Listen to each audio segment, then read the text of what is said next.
Nya Brooks thought the worst thing that could happen on a red-eye flight was turbulence, until she woke up from sleeping on a stranger's shoulder to find a cryptic note in her palm and two dangerous men hunting her through JFK Airport.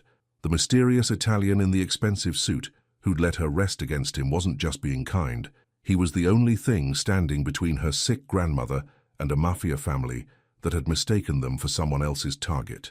But when protection turns into something deeper, and when the man saving her life reveals he's carrying the devastating guilt of losing his pregnant wife to a car bomb meant for him, Nia realizes she's not just fighting for survival anymore. She's fighting for a love that could either heal two broken hearts or destroy them both in the crossfire of a world where loyalty is bought with blood and trust can be the deadliest weapon of all. What started as an accidental encounter 30,000 feet above ground is about to become a battle for everything that matters, and not everyone will survive the landing. Subscribe and tell me where you're watching from, because this story of danger, devotion, and second chances is just getting started. The city never sleeps, but Nia Brooks was running on fumes. Her bike chain clicked with each pedal stroke as she weaved through Brooklyn's late-night traffic. Neon lights from 24-hour bodegas blurred past her tired eyes. The heavy courier bag across her shoulders felt like it weighed 100 pounds, even though it only held a few envelopes and her phone. Her phone buzzed. Another delivery request. Nya glanced at the screen and groaned. The pickup was 20 blocks away and it was already past midnight. She needed the money, but her legs felt like jelly. Then her phone rang. The pharmacy. Miss Brooks? This is CVS on Atlantic Avenue. Your grandmother's prescription is ready, but there's been a billing issue. We need to talk about payment before... Nia's stomach dropped. What kind of issue? The insurance rejected the claim. You'll need to pay out of pocket tonight, or we can't hold it past tomorrow. $200. Nia did quick math in her head. Tips from tonight, plus what she had saved. It would be tight. Real tight. I'll be there in 20 minutes, she said. The pharmacy smelled like antiseptic and tired fluorescent lights. Nia counted out crumpled bills, while the pharmacist tapped his fingers on the counter. She handed over almost everything she had, keeping just enough for tomorrow's subway fare. Your address was flagged in our system, the pharmacist mentioned as he bagged the medication. Something about a billing error from last month. You might want to call customer service. Nia's heart sank. Another problem to solve. Another fire to put out. The ride home took forever. Every traffic light seemed to catch her at the wrong moment. When she finally climbed the 3 flights to their tiny apartment, her legs were shaking. Della Brooks sat in her worn recliner, dozing in front of a late-night talk show. At 67, her grandmother looked smaller every day. The oxygen tank beside her chair hissed softly. Nana? Nia whispered. Della's eyes fluttered open. There's my girl. How was work? Good. Got your medicine? Nia held up the pharmacy bag. Everything's fine. But everything wasn't fine. The rent was due in a week. The electric bill sat unopened on the kitchen counter, and now there was some kind of address flag that she didn't understand. Della studied her granddaughter's face. You look tired, baby. I'm okay. I have that courier conference tomorrow, flying out real early. The guy's paying $500 just to deliver some documents. Can you believe that? It was too good to be true, but Nia needed it to be real. $500 would cover the rent and maybe fix the weird billing issues. You sure you have to fly? I don't like you being so far away. Nia knelt beside the recliner. It's just one day. I'll be back tomorrow night, and the client already paid for the ticket. Della nodded slowly. Okay, you be careful. I'm always careful. In her tiny bedroom, Nia packed a small tote bag. Clean shirt, phone charger, the documents she needed to deliver. She set her alarm for 4 a.m. and tried not to think about how little sleep she'd get. Before bed, she pushed a kitchen chair against the front door. It wasn't much, but it made her feel safer. Brooklyn could be rough, especially at night. Tomorrow will be better, she whispered to the dark apartment. It had to be. The alarm came too soon. Nia moved quietly through the apartment, not wanting to wake Della. She grabbed a coffee and a stale bagel from the bodega downstairs, then caught the subway to JFK. The airport was already chaos at 5 a.m. Business travelers rushed past families with crying babies. Nia clutched her boarding pass and tried to stay awake. The coffee wasn't helping much. Boarding Group A, please approach the gate. Nia checked her ticket. Group C. She had time to send a quick text to Della. At the airport. Flight leaves on time. Love you. When they finally called her group, she shuffled onto the plane with everyone else. The cabin was packed, middle seats crying babies, overhead bins stuffed full. Nia found her row and saw she was stuck in the middle, between a woman typing aggressively on her laptop and a man in a black suit reading a newspaper. The man looked up when she approached. Dark hair, olive skin, probably Italian. He had the kind of face that belonged in old movies, sharp jaw, serious eyes. He folded his newspaper and stood to let her in. "Thanks," Nia mumbled, squeezing past him. He smelled like expensive cologne and something else she couldn't place, something clean and warm. The plane pushed back from the gate, and Nia closed her eyes. The steady hum of the engines was actually kind of soothing. She'd worked 16 hours yesterday, and her body was demanding rest. The stranger beside her didn't talk. He just read his paper quietly, occasionally turning pages. When the flight attendant came by with drinks, he ordered black coffee. Nia asked for water and tried to stay awake. Somewhere over Pennsylvania, her eyelids got too heavy to fight. She didn't mean to lean on him. It just happened. Her head tilted sideways, and suddenly her cheek was against the soft fabric of his suit jacket. She should have jerked awake and apologized, but his shoulder was solid and warm, and for the first time in weeks, Nia felt safe. The stranger didn't push her away. He didn't even move much. When turbulence shook the plane, his hand came up briefly, shielding her from the overhead light that someone turned on. He was careful not to wake her. Nia drifted deeper into sleep. No alarms, no phone calls, no worries about rent or medicine or billing errors, just quiet and warmth and the steady rhythm of someone else breathing. She dreamed about riding her bike through empty streets where all the traffic lights were green.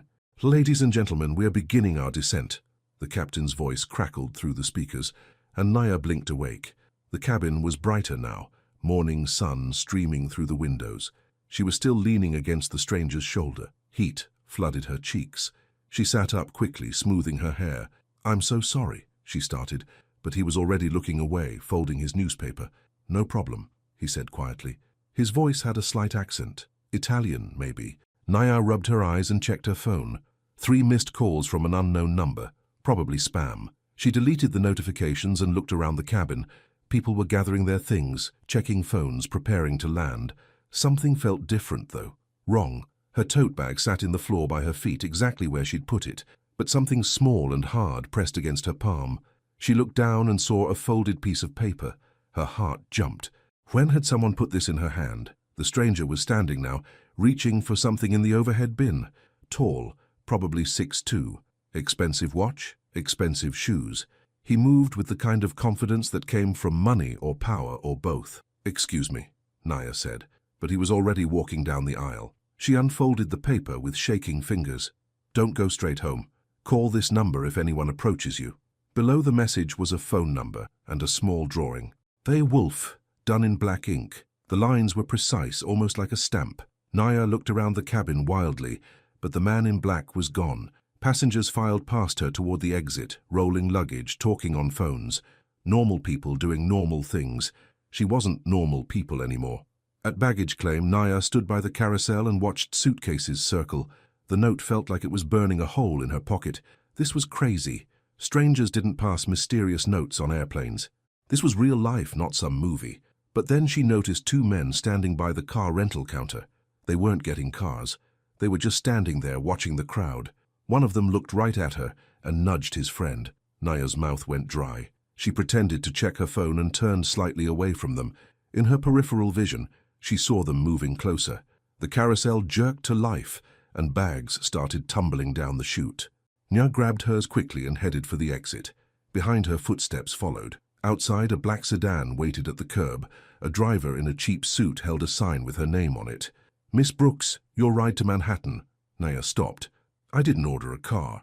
Your client arranged it. Mr." He checked his clipboard. "Mr. Davidson." There was no Mr. Davidson. The conference organizer was a woman named Linda. Nia backed away from the car. "No thanks, I'll take the train." The driver looked confused, but Nia was already walking toward the air train. Her phone buzzed with a text from an unknown number. "Good choice. Keep moving." A wolf emoji followed the message. On the air train to Jamaica Station, Nia's hands wouldn't stop shaking. She kept checking over her shoulder, looking for the 2 men from baggage claim. The train car was crowded with early morning commuters, but she felt exposed and alone. At Jamaica, she transferred to the subway. The morning rush was in full swing.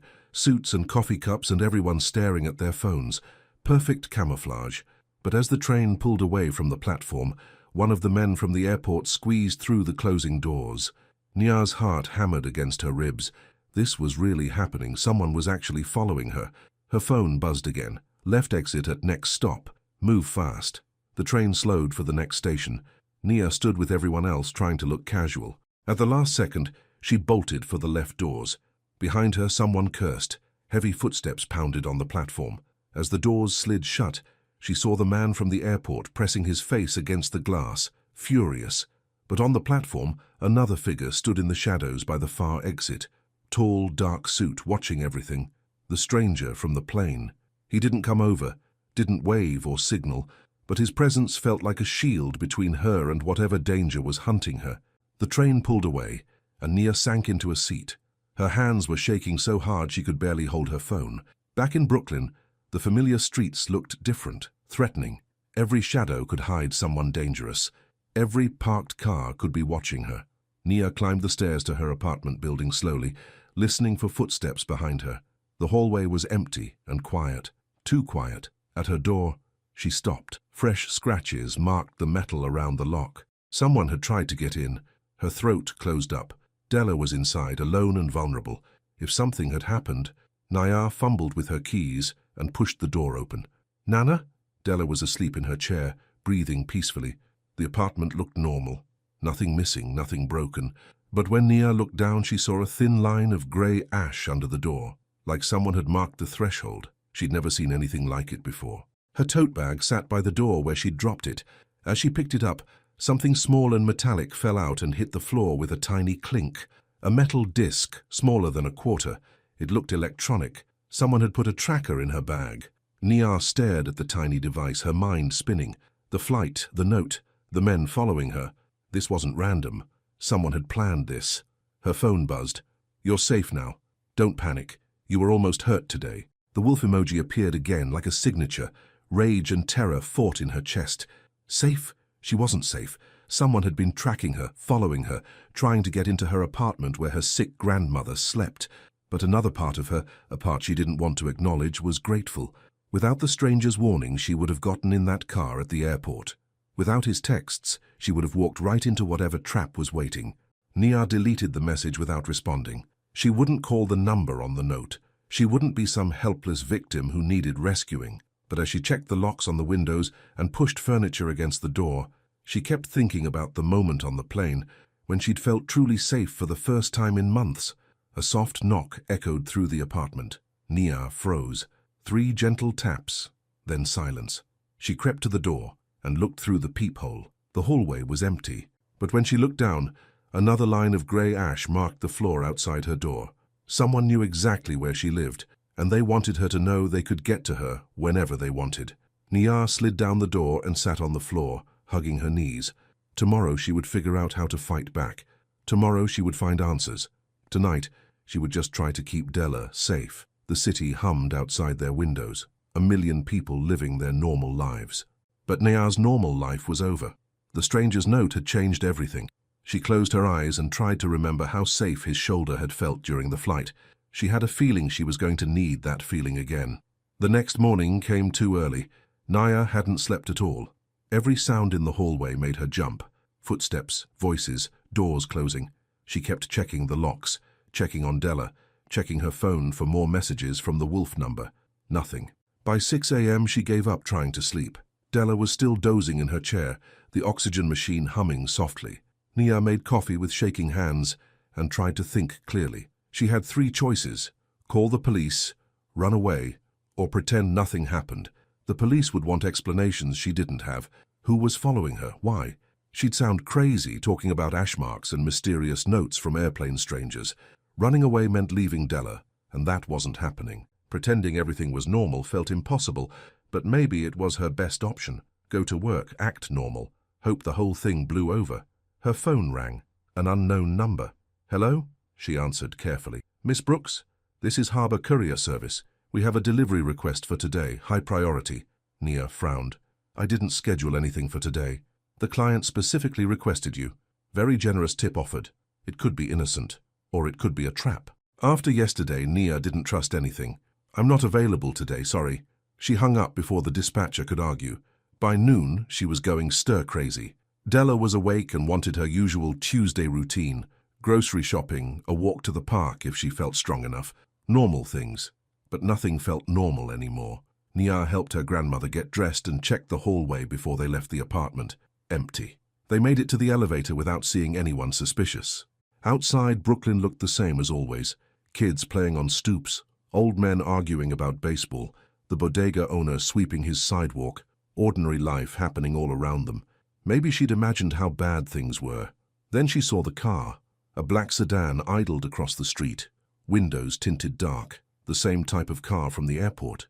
As they walked toward the grocery store, the car pulled away from the curb and followed slowly. Nia's mouth went dry. She gripped Della's arm tighter. "Are you okay, baby?" Della asked. "Fine, just let's hurry." In the grocery store, Nia kept looking over her shoulder. Every man in a dark coat made her nervous. Every stranger who glanced their way could be a threat. At the pharmacy counter, she picked up another prescription for Della. The pharmacist looked uncomfortable. "Miss Brooks, that address flag is still in our system. Corporate wants you to call this number." He handed her a slip of paper. Nia stared at the phone number. It wasn't the Wolf number, but it wasn't her insurance company either. "What kind of flag?" "I don't know the details. Something about your grandmother's medical information being accessed inappropriately. You should really call." Outside the store, the black sedan was parked right in front, waiting. Nia guided Della toward the bus stop instead of walking home. They needed to get away from whoever was in that car. "Nia, what's wrong?" Della's voice was sharp with worry. "Nothing, Nana. I thought we'd take the scenic route." The bus came and they climbed on. Through the back window, Nia watched the sedan pull into traffic behind them. Her phone buzzed. "Don't get off at your regular stop. The Wolf number." Nia's hands started shaking again. "Who are you?" she texted back.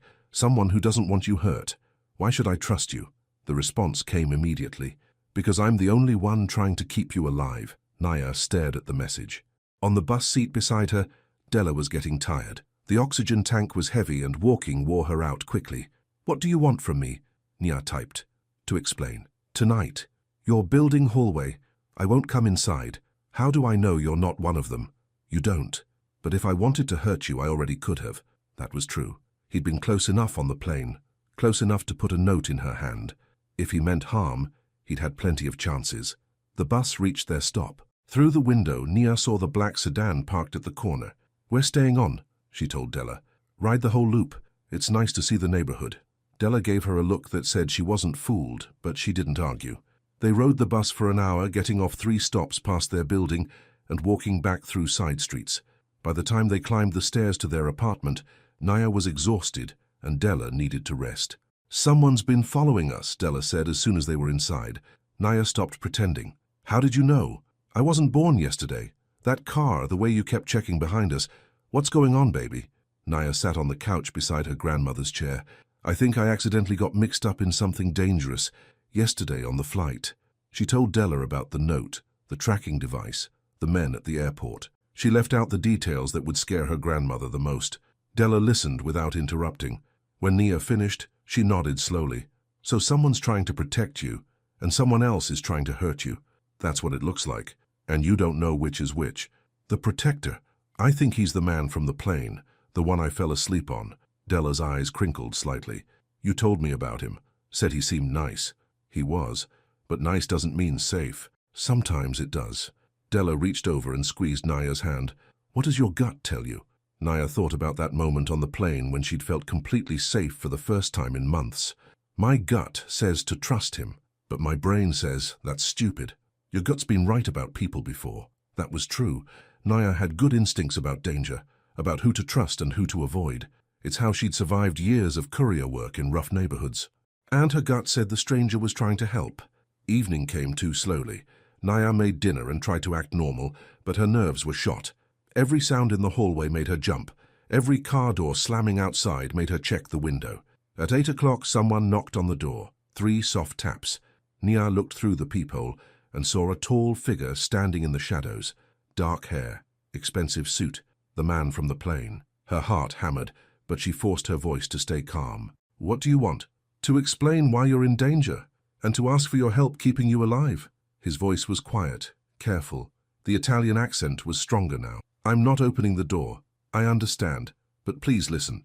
Naya pressed her ear against the door. Behind her, she could hear Della's oxygen machine and the TV playing quietly. "On the flight yesterday," the stranger continued, "I overheard two men talking about a woman in seat 22B, your seat. They mentioned your name, your building address, your grandmother's medication schedule." Ice flooded Naya's veins. How did they know those things? Someone sold your information. Probably someone with access to delivery records, medical files, insurance databases. The men on the plane work for a family that specializes in pressure tactics. What kind of pressure tactics? Kidnapping, extortion. They target people with vulnerable family members. Nia's legs went weak. She slid down the door until she was sitting on the floor. "Why me? I don't have money. I can barely pay rent." "That's exactly why. People like you don't have lawyers, security, connections. You make easy targets. And you? What are you?" There was a long pause. "Someone who understands what it's like to lose family. Someone who can't stand at another grave." His voice broke slightly on the last word. Raw pain leaked through his careful control. "I put the tracking device in your bag so I could follow their movements," he continued. "When you threw it away, they lost their easiest way to find you. But they know where you live. The ash marks. Territory markings. They're claiming you." Naya felt sick. What do they want? Leverage. Control. They'll use your grandmother's medical needs against you, make you dependent on them for money, medicine, safety. Once you're trapped, they own you. And you? What do you want? Another pause. "To move you somewhere safe until this ends." "How do I know you're not lying? How do I know you're not one of them?" "Because if I was, your door would already be broken down." That was the same logic she'd used earlier. It was terrifying how much sense it made. "Who are you?" she asked. "My name is Luca Moretti. I work in security." That was probably not the whole truth, but Nia could hear the honesty underneath it. Security for who? People who need protection from families like the one hunting you.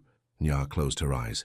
This was insane. She was talking through a door to a stranger who claimed to be her protector, while other strangers apparently wanted to kidnap her grandmother. "I can't leave," she said finally. "Della needs her routine, her doctors, her medications. I can arrange all of that, temporarily. For how long? Until the threat is neutralized." "What does that mean?" "It means I handle the problem so it doesn't come back." The way he said it made Nia's skin crawl. Handle the problem. That sounded like something that happened in movies, not real life. "I need time to think," she said. "You don't have time. They marked your door last night. They'll move tonight or tomorrow." "How do you know?" "Because that's how they work. Mark territory, create fear, then offer a solution. Classic predator behavior." Behind her, Della called out, "Nia, who's at the door?" Just give me a minute," Nia called back. She pressed her forehead against the door. "If I trust you, where would we go?" "A safe house. Quiet, private, medical equipment arranged, full-time security. And if I don't trust you, then tomorrow you'll wake up to strangers in your living room, and your grandmother will be the leverage they use against you." Sirens wailed in the distance, getting closer. Police cars or ambulances, racing through Brooklyn streets to some emergency. Normal crime, normal problems. Not this surreal nightmare she'd stumbled into. "One night," Nia said finally. "For my grandmother's safety. One night, and then we figure out what comes next." "Thank you." She heard his footsteps moving away from the door, but they stopped after a few steps. "Nia." "What?" "Tomorrow morning, pack light. Bring your grandmother's medications and anything she can't sleep without. Someone will come to help with the move." "When?" "Early, before they expect you to be awake." His footsteps faded down the hallway. Nia sat on the floor, staring at the door. She'd just agreed to trust a complete stranger with their lives. Either she'd made the smartest decision possible or the stupidest. "Baby?" Della's voice was worried. "What's going on?" Nia stood up and walked back to the living room. Della was sitting forward in her chair, oxygen mask around her neck, eyes sharp with concern. "We might need to stay somewhere else for a few days," Nia said, "just until some trouble blows over." "What kind of trouble?" "The bad kind." Della studied her granddaughter's face. "Does this have to do with the man at the door?" "Yes." "Is he one of the good guys, or one of the bad guys?" Nia sat down on the couch. "I think he's one of the good guys, but I'm not sure." "Then we trust him until we know different," Della said simply. "Sometimes that's all you can do. Aren't you scared?" "Baby, I'm 67 years old with bad lungs and a granddaughter who works too hard and worries too much. Scared is my normal state, but scared doesn't mean helpless. Nia reached over and hugged her grandmother carefully, mindful of the oxygen tubes. I love you, Nana. I love you too. Now help me pack a bag. If we're going on an adventure, I want to bring my good sweater. That night, Nia lay awake listening to every sound. Footsteps in the hallway, car doors outside, the building settling around them. Tomorrow, they would be somewhere else, under the protection of a man she'd met on an airplane. It was crazy, but staying felt crazier. At 3 a.m., her phone buzzed with a message from the Wolf number. Everything is arranged. Someone will knock at 7 a.m. Pack warm clothes. How do I know to trust whoever shows up? They'll know about the bike bell. Nia frowned. What bike bell? Then she remembered. Her courier bike had a little silver bell that had broken last week. The clapper had come loose, so it didn't ring anymore. It was such a small detail, but she'd been meaning to fix it. Only someone who'd been watching her very closely would know about that. Okay, she texted back. Nia, yeah, thank you for trusting me. I won't let anything happen to you or your grandmother. She stared at the message for a long time before deleting it. Outside her window, the city slept. Tomorrow she would wake up in a different place, under the protection of strangers. Her normal life, courier runs, grocery shopping with Della, quiet evenings watching TV, was over. But maybe, if she was very lucky and very brave, she could build something better in its place. Something that felt as safe as falling asleep on a stranger's shoulder 30,000 feet above the ground. At exactly 7 a.m., 3 soft knocks echoed through the apartment. Nia checked the peephole and saw a woman in her late 50s, grey hair pulled back in a neat bun, wearing a long coat and carrying a leather bag. Miss Brooks, I'm here about the bike bell. The code phrase. Nia's heart raced as she unlocked the door. I'm Signora Bellini, the woman said with a slight Italian accent. I work with Mr. Moretti. Is your grandmother ready to travel? Behind her, Nia could see a tall man with dark hair waiting by the stairs. He looked like he could handle trouble if it came looking for them. This is Santo, Signora Bellini explained, noticing Nia's glance. He helps with security. Santo nodded politely but didn't smile. His eyes were constantly moving, checking the hallway, the stairs, the exits. Nana, Nia called. Our ride is here. Della emerged from the bedroom wearing her good blue sweater and carrying a small suitcase. She'd packed her medications, a few changes of clothes, and the photo of Nia's parents that always sat on her nightstand.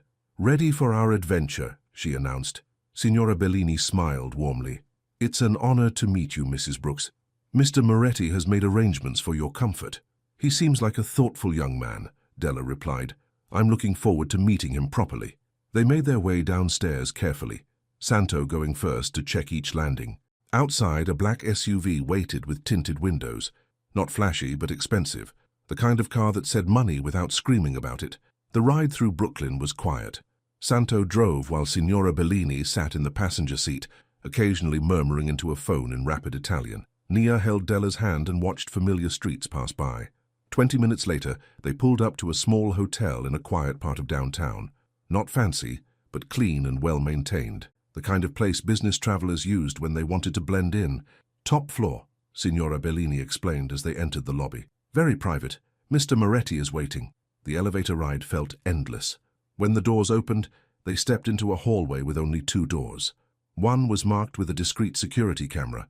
The other stood slightly open. Luca Moretti appeared in the doorway. In daylight, he looked different than he had on the plane. Still handsome, still carefully dressed, but there was something heavy in his dark eyes, like he'd seen too much of the world's ugly side. Mrs. Brooks, he said, focusing on Della first. Thank you for trusting me with your safety. Thank you for protecting my granddaughter, Della replied firmly, though I suspect there's more to this story than anyone's told me yet. Luca's mouth quirked slightly, almost a smile. You're very perceptive. The hotel suite was larger than Nia's entire apartment. Living area, kitchenette, 2 bedrooms, and a bathroom with a walk-in shower.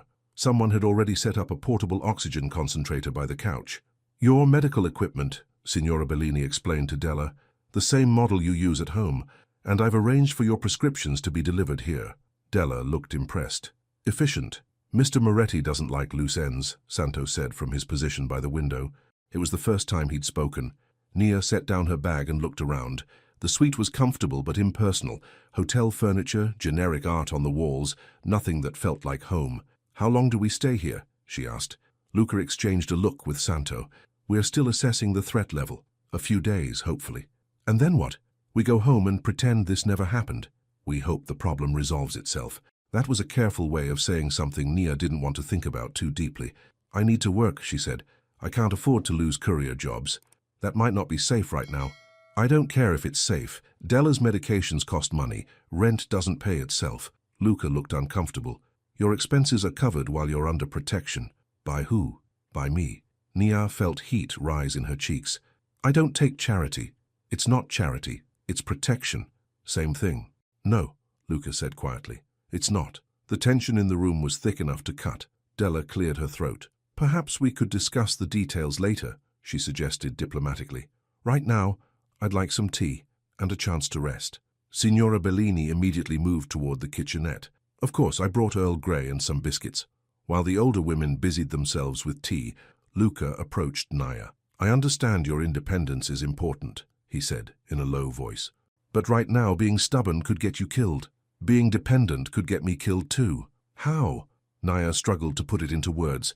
"If I get used to this, to being taken care of, protected, provided for, what happens when it ends? How do I go back to my real life?" Luca studied her face. "What if your real life doesn't have to be so hard? Easy for you to say. You've obviously got money. Money doesn't fix everything." Something in his tone made her look at him more carefully. There was pain there, carefully hidden but real. "What does it fix?" she asked. "Some things, not the important ones." Before she could ask what he meant, his phone buzzed. He checked it, and his expression darkened. "Santo." The big man was immediately alert. "Problem?" Luca showed him the phone screen. Santo cursed in Italian. "What?" Nia demanded. Luca hesitated, then turned the phone toward her. It showed a blurry photo of her and Della getting out of the SUV that morning, posted to some kind of social media account with the caption, "Found them. Game on." Nia's blood turned to ice. "They know where we are. They know we moved you. But this hotel has excellent security." "How excellent?" Santo spoke up. 24-hour surveillance, controlled access, armed guards in the lobby, and we have people watching the watchers." "People? My team," Luca explained. "Security professionals." Nia was starting to understand that Luca's world was bigger and more dangerous than she'd imagined. "What kind of security do you normally provide?" "The kind that keeps bad people away from good people." Another careful non-answer. But Nia was learning to read between the lines. That afternoon, while Della napped and Signora Bellini worked quietly in the kitchenette, Nia found herself alone with Luca on the small balcony. The view overlooked a busy street. Normal people living normal lives. "Can I ask you something?" she said. "Of course.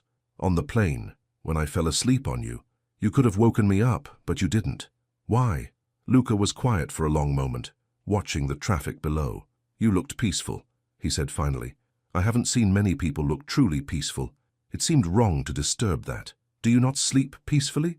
"Not for a long time." There was something final in his tone that made her not push further. Instead, she asked, "How did you know those men on the plane were talking about me?" "Experience. I know what predators sound like when they're hunting." "And you decided to help a stranger because—" Luca turned to look at her directly. "Because I've lost people I should have protected. I won't watch it happen again if I can prevent it." The raw honesty in his voice caught her off guard. She could see the pain he kept buried, the guilt he carried like a weight. "Who did you lose?" His hands gripped the balcony railing. "People who mattered." Before she could respond, Santo appeared in the doorway. "Boss, we need to talk." Luca nodded and followed him inside, leaving Nia alone with her questions. That evening, they shared dinner around the small table, takeout from an Italian restaurant, pasta and bread that filled the suite with warm, comforting smells. Della was charmed by Luca's old-world manners, the way he made sure she had everything she needed without fussing over her. "You remind me of my late husband," she told him. "He was Italian too, from Sicily." "Whereabouts in Sicily?" Luca asked. "Palermo. His family had a small restaurant there. Beautiful city. I have business connections there sometimes." Nia wondered what kind of business, but didn't ask. After dinner, Signora Bellini excused herself to her own room down the hall. Santo took up position by the door with a newspaper and a cup of coffee. Della settled into the comfortable chair with her oxygen and the TV remote. "You two go talk," she said, waving them away. "I'm going to watch my programs." On the balcony again, the city lights twinkled below them. Nia wrapped a sweater around her shoulders against the cool evening air. Your grandmother is remarkable, Luca said. She raised me after my parents died. Car accident when I was 12. She was working 2 jobs and taking care of her mother, but she never made me feel like a burden. That's why you take care of her now. Family takes care of family. That's how it works. Luca was quiet, staring out at the lights. Not all families work that way, he said finally. What about your family? Complicated. Most families are. He glanced at her. Mine, more than most. There was something in his voice that made her brave enough to push a little. The people who are after us, they're not just random criminals, are they? This is personal for you. Luca's jaw tightened. They hurt people I care about. That makes it personal. Recently? 3 years ago. The pain in those 3 words was devastating. Whatever had happened 3 years ago was still an open wound. I'm sorry, Naya said softly. It's why I can't let them hurt you or your grandmother. I can't. His voice broke slightly. I can't bury anyone else. They stood in silence, watching the city breathe below them. Nya wanted to ask more, wanted to understand the grief that seemed to consume him, but some pain was too private to probe. Thank you, she said instead, for protecting us. I know I've been difficult about accepting help. You've been careful, that's smart. Is it? Or am I just scared of depending on someone who might leave? Luca turned to look at her. Has everyone left? Not everyone, but enough. I won't leave while you need protection. And after that? After that, it's your choice. Something in the way he said it made her heart skip, like he was offering more than just security. A phone buzzed inside the suite. Santo answered it, spoke in rapid Italian, then appeared on the balcony. Boss, problem at the old location. Luca's expression immediately shifted to business mode. How bad? Building manager found broken locks, signs of forced entry. They were definitely there. Naya's stomach clenched. They broke into my apartment. Looks like it, Santo confirmed. But they're gone now. Left another message. What kind of message? Santo looked uncomfortable. Photo of Mrs. Brooks's medical records, posted online with a phone number, offering a reward for information about her location. The blood drained from Nia's face. They were using Della's illness, her vulnerability, as a weapon. Take it down, Luca ordered. Already working on it. But boss, they're escalating fast. Luca nodded grimly. Double the security rotation, and I want eyes on every entrance to this building. Done. After Santo went back inside, Naya sank into one of the balcony chairs. Her hands were shaking. They have her medical records, she whispered. They know exactly how sick she is, what medications she needs, how to hurt her. Luca knelt beside her chair. Hey, look at me. She met his dark eyes. They won't touch her. I promise you that. How can you promise something like that? Because I have more resources than they do. More people, better technology, and a lot more motivation to keep you both safe. Why? Why does this matter so much to you? Luca was quiet for a long moment. When he spoke, his voice was barely above a whisper. Because 3 years ago I made a promise to protect someone, and I failed. She died because I wasn't careful enough, wasn't fast enough, wasn't good enough. I won't fail again. She, my wife. The word hit Nia like a physical blow. Wife, past tense. What happened? Luca stood and moved to the railing, his back to her. Car bomb. Meant for me, but she was driving my car that day. She was... He stopped, swallowed hard. She was pregnant. Nia's heart shattered for him. Wife and unborn child taken in an instant by violence meant for him. I'm so sorry. I should have seen it coming, should have protected them better, should have kept them away from my world. It wasn't your fault, wasn't it? He turned back to her, eyes bright with unshed tears. I knew the risks of my work. I knew the kind of people who might target my family, but I thought I could control it, manage the danger. I was wrong. Now she understood the careful control, the buried grief, the desperate need to protect her and Della. He was trying to save them because he couldn't save his own family. Luca, that's why I can't let them hurt you. Not because you remind me of her, but because you don't deserve to pay for my failures. This isn't your failure. I'm not your wife. This situation isn't your fault. Then why does it feel like I'm 3 years too late? The question hung between them like a bridge neither knew how to cross. Inside the suite, Della called out, Naya, could you help me with something? Naya squeezed Luca's hand briefly before going inside. Behind her, she heard him take a shaky breath, pulling his armor back into place. But for just a moment, she'd seen the broken man underneath the careful protector, and her heart had cracked wide open for him.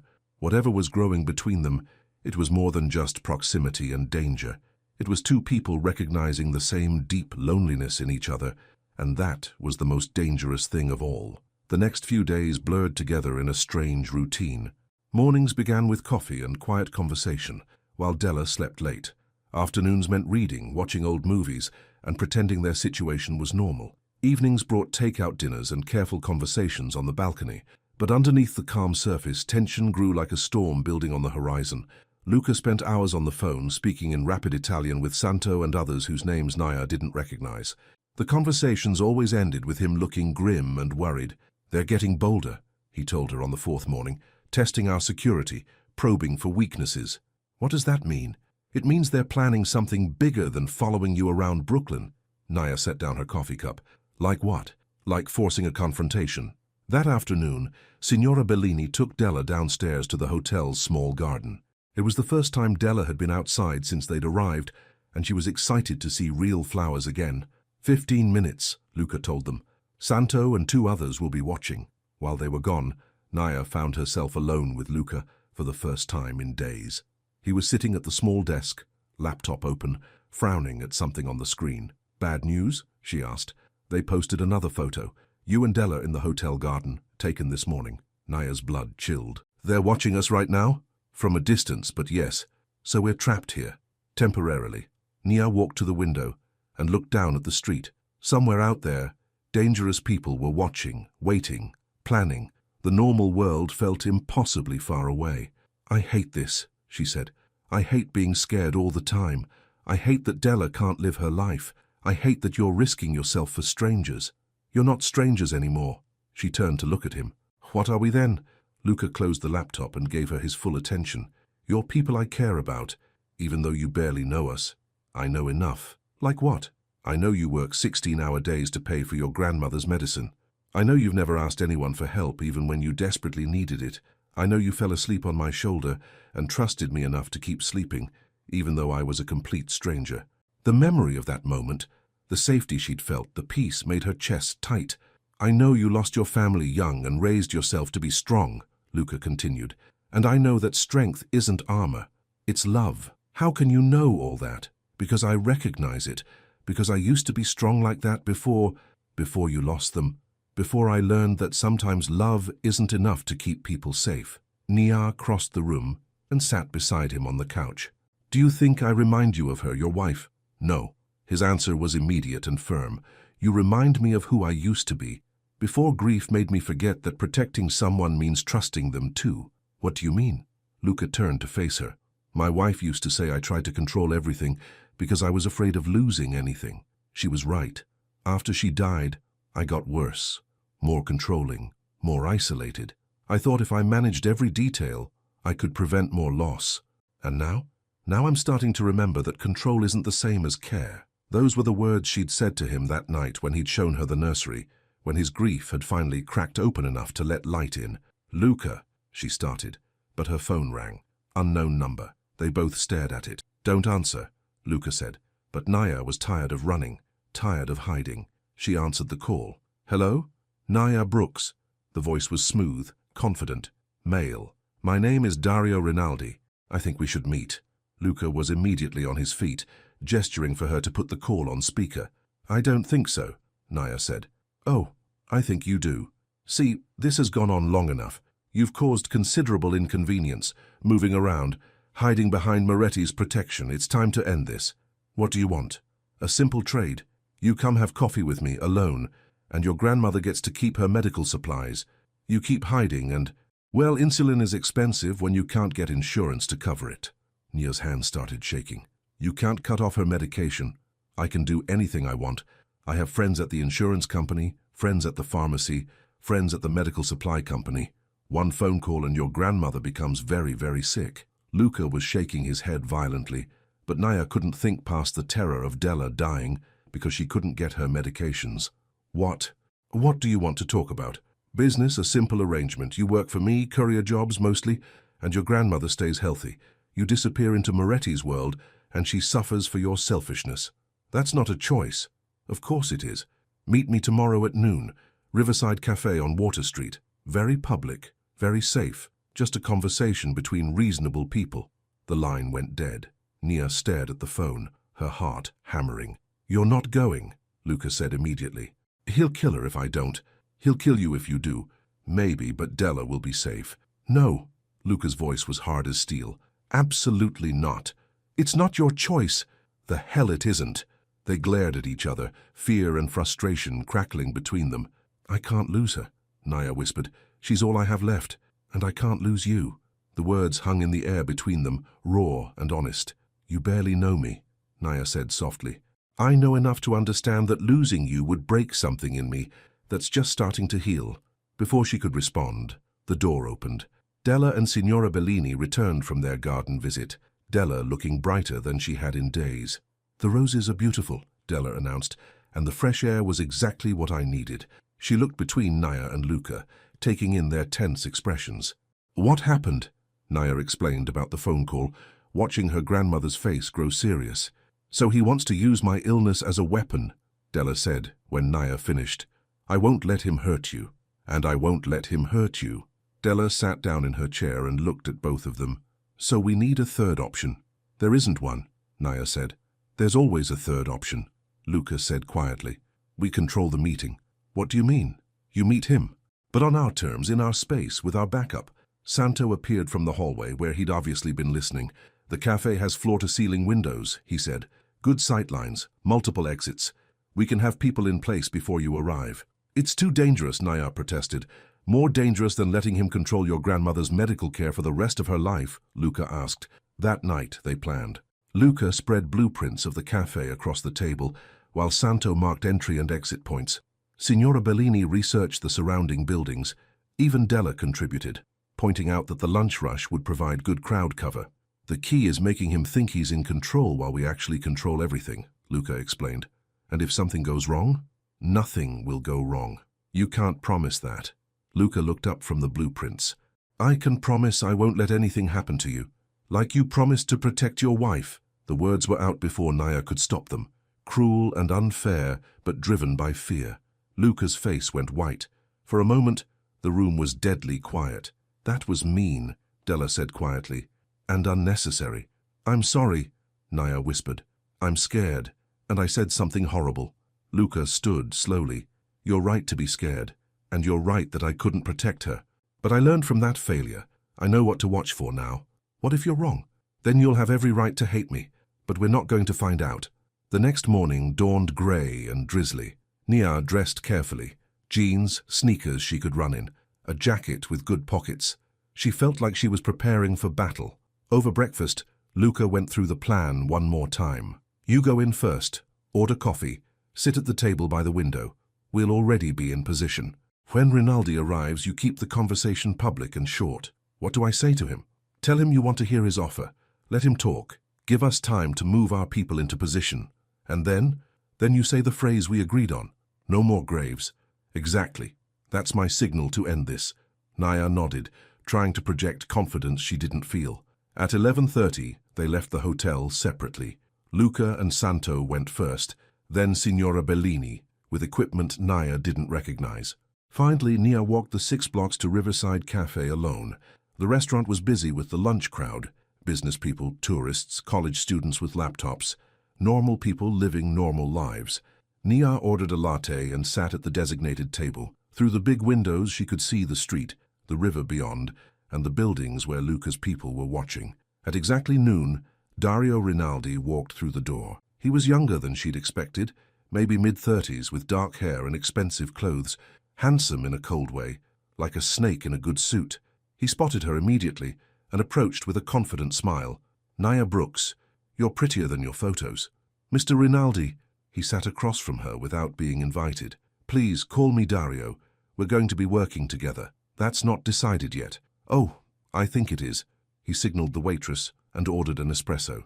You see, I've already made some calls. Your grandmother's insurance has been adjusted.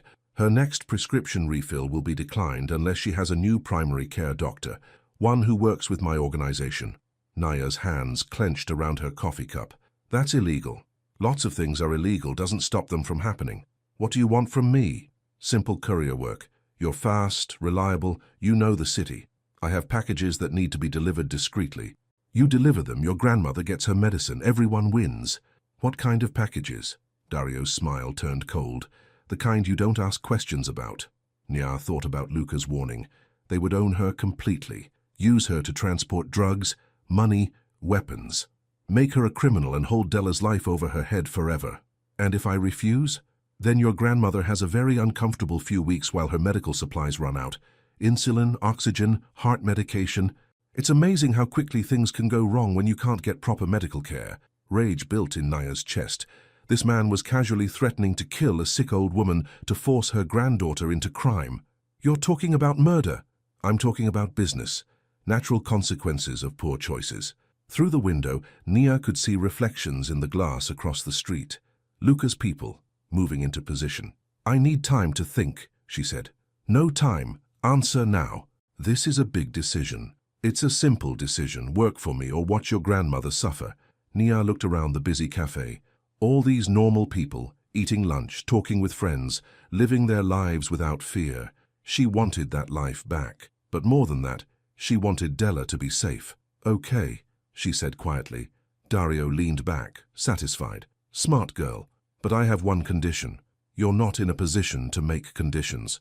I want proof that you can actually control her medical care, and I want a guarantee that if I work for you, no one else in my family gets hurt. Done. There's something else. What? Nia met his eyes across the table. No more graves. For a split second, Dario looked confused. Then the cafe's front door opened, and Luca walked in. Everything happened very fast. Dario reached for something inside his jacket, but Santo was suddenly there, gripping his wrist. Around the cafe, other men moved smoothly through the crowd. Not violent, not obvious, but unmistakably coordinated. Mr. Rinaldi, Luca said calmly, approaching their table. I think we need to talk. Dario's face went from confident to furious to calculating in seconds. He looked around the cafe, taking in the positions of Luca's people, and his shoulders sagged slightly. Moretti, let's step outside where we can speak privately. And if I refuse, then we have this conversation here in front of all these nice people. But I don't think you want that kind of attention. Dario stood slowly. As they walked toward the door, he leaned close to Nia. This isn't over. Yes, Luca said quietly. It is. Outside the cafe, Nia couldn't hear the conversation between Luca and Dario, but she could see it through the window. Brief, intense, and clearly one-sided. Dario's face grew paler with each word Luca spoke. Finally, Dario nodded once and walked away quickly, flanked by two of Santo's men. Luca came back inside and sat across from Nia. His hands were shaking slightly. It's over, he said. Just like that. I explained the consequences of continuing to harass you or your grandmother. I was very specific about those consequences. What did you tell him? Nothing you need to worry about. Nia studied his face. You scared him. I informed him. Of what? That some people have more to lose than others, and that I'm very good at finding out what those things are. They sat in silence for a moment, surrounded by the normal sounds of the cafe. Is Della safe? Her medical care is secure. I've made alternative arrangements. What kind of arrangements? The kind that don't depend on insurance companies or pharmacies that can be influenced by people like Rinaldi. That sounds expensive. It's an investment. In what? In a future where you don't have to choose between your independence and your grandmother's health. Nia felt tears prick her eyes. Why would you do that? Because you shouldn't have to carry everything alone anymore. But what happens now? Do we go back to the hotel? Do we go home? Do we pretend this never happened? Luca was quiet for a long moment. That depends on what you want to happen. I want to feel safe. I want Della to be healthy. I want to stop looking over my shoulder every time I leave the house. All of that can be arranged. And I want to understand why you care so much about two strangers from Brooklyn. You're not strangers. Then what are we? Luca reached across the table and covered her hand with his. You're the first people in 3 years who've made me remember what it feels like to have something worth protecting. And what do we feel like? Like hope. That evening, back at the hotel, they had a celebration dinner. Della was delighted to be out of danger. Signora Bellini cooked an elaborate Italian meal, and even Santo cracked a few jokes. But as the evening wound down, reality set in. Tomorrow, they would have to decide what came next. I've been thinking, Nia said as she and Luca stood on the balcony one last time, about what you said, about hope. What about it? I think I've been afraid of hope for a long time. After my parents died, after years of barely scraping by, I got used to expecting the worst. Hope can be dangerous when you can't afford to be disappointed, but so can hopelessness. Luca turned to look at her. What are you saying? I'm saying maybe it's time to be brave enough to hope for something better. Like what? Like a life where I don't have to choose between taking care of Della and taking care of myself. Like work that doesn't leave me exhausted and scared. Like, she paused, gathering courage, like someone who cares about me as much as I care about them. Luca's breath caught. Nia, I know it's complicated. I know your world is dangerous. I know you're still grieving, and I'm still learning how to trust. But I also know that I've never felt as safe as I did sleeping on your shoulder on that plane. That's not enough to build a relationship on. No, but it's enough to start one. Luca was quiet for a long time, staring out at the city lights. I don't know if I can do this, he said finally. Do what? Care about someone again, risk losing someone again. I can't promise you won't lose me, Nia said gently. Nobody can promise that, but I can promise that I'm not going anywhere right now. Right now isn't forever. No, but it's all we have. Luca turned to face her fully. In the dim light, his eyes were soft and vulnerable. I told myself I was protecting you out of obligation, because of what happened to my family. And now? Now I know I was lying. I was protecting you because I'm falling in love with you. The words hit Nia like a physical force. Love. Not attraction, not gratitude, not proximity. Love. Are you sure? I'm sure that you make me want to try again. I'm sure that your strength makes me stronger. I'm sure that losing you now would break what's left of my heart. Nia stepped closer to him. Then don't lose me. How? Choose me. Every day. As long as it works. Choose to trust that I'm strong enough to handle your world. Choose to believe that love doesn't have to end in loss. And if I can't, then we'll figure it out together. Luca cupped her face in his hands. That sounds terrifying.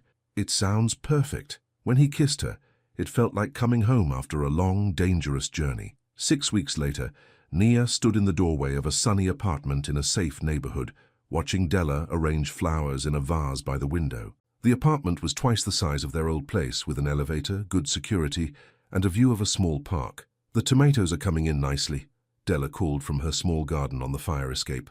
Don't lean too far out, Nia called back automatically. I'm fine, baby, stop worrying. Easier said than done.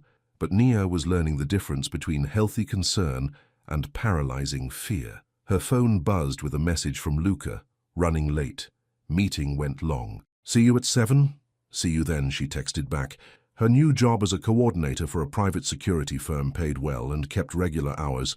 It used her knowledge of the city and her courier experience, but without the danger and exhaustion of her old work. Luca had arranged the position, but Nia had earned it on her own merit. The distinction mattered to both of them. At 7 o'clock exactly, there was a knock at the door. Teniente opened it to find Luca holding grocery bags and wearing the slightly crooked smile that meant he'd had a good day.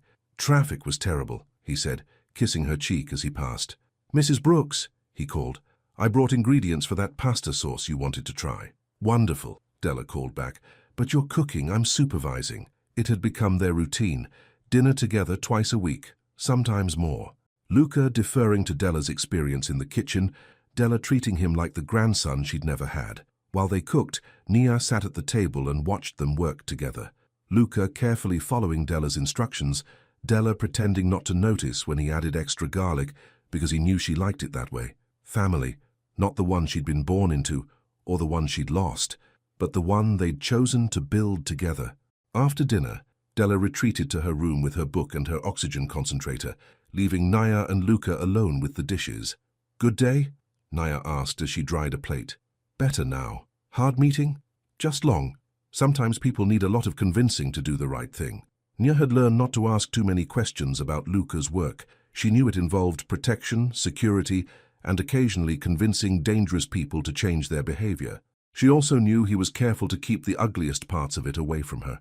It wasn't perfect, but it was honest. My boss wants me to take on more responsibilities, she said, possibly managing a whole team of coordinators. How do you feel about that? Scared, excited, like maybe I'm ready for something bigger. Luca set down the dish he'd been washing and turned to face her. You are ready. You've always been ready. You just needed the opportunity, and someone who believed I could do it. I wasn't the first person to believe in you. No, but you were the first person to do something about it. They finished the dishes in comfortable silence. Outside, the city hummed with its usual energy, but inside their small apartment, everything was peaceful. Nia, Luca said as they settled onto the couch. I've been thinking about something. Good thinking or bad thinking? Good thinking, I hope. She curled up next to him, her head finding its familiar place on his shoulder. Tell me, I want to ask you something important, but I'm afraid you'll think it's too soon. Naya's heart started beating faster. How important? Life-changing, important. She sat up to look at him. Ask me. Luca took her hands in his. I know we've only been together a few months. I know my world is complicated and sometimes dangerous. I know you value your independence and I never want to take that away from you. But I also know that I love you.